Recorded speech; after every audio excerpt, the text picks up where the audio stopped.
Welcome to Candid Africa, truthful and unapologetic. What I've realized is that as Africans, we don't come together. That's number one. Number two, we don't trust each other. And number three, we're always competing and we're never in a position to unite. Not realizing that if me and my brother join forces, we're 2 times better than we are alone.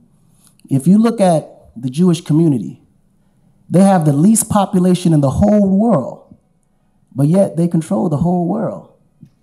It's because they unite, they come together.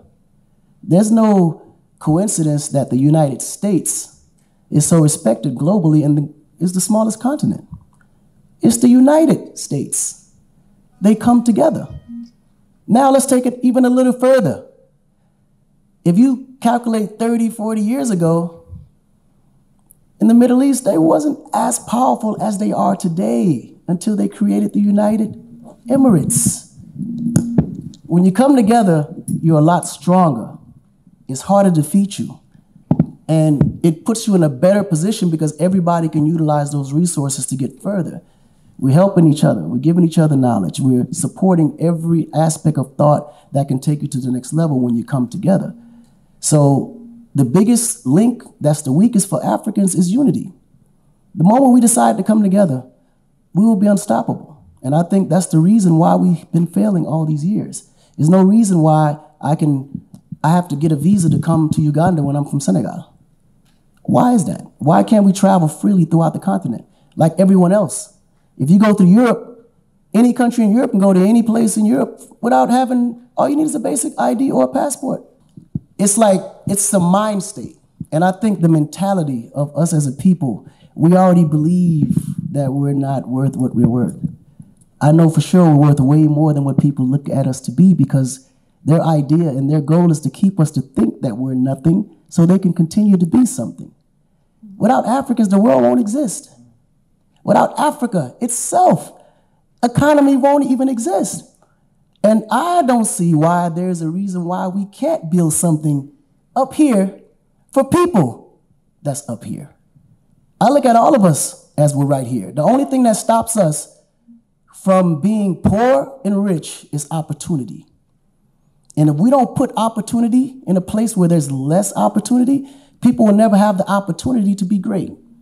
So I don't look at it as a standpoint of something that people can't afford. I know if I put it there, they're going to find a way to afford it because it's going to motivate them to be bigger than what they are now. And I think if we put ourselves in a situation to think that things that seem to be impossible is impossible, we'll never reach a goal outside of who we are. And I remember the time of history that I was taught when Africa controlled the world. We were kings, queens, richer than anybody you can ever think about. When you look at certain names that made people like Bill Gates live in projects, they had so much money because the resources were so rich and we just unfortunately aren't educated enough to know how to monetize those resources to our benefit.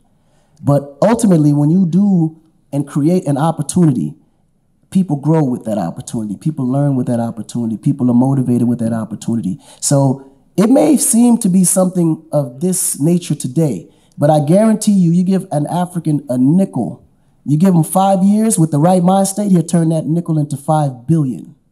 Because I'm a hustler, so I know how to flip a dollar. But I have the mind state to believe that I can do it. You guys are no different to me. I come from you, like we have the same blood. But the difference that I had was I went to the US and got motivated. I saw what you just had to, like I seen with my own eyes what man can accomplish. And to this day, people around the world is trying to figure out how the hell those Africans build those pyramids with no machines. Believe me, we have the capability. We just have to believe in ourselves enough to know that we can do it. So let's not discourage each other that the city's going to come here and fail. Let's know that when the city comes here, it's coming to win. And I'm going to need your support to do that. Did you like or hate what you heard? Let us know in the comments below, and if you want more candid speeches like this, be sure to like, subscribe, and hit the notification bell to catch all our latest videos. And please feel free to leave your suggestions, news tips, or topics about Africa you'd like us to cover.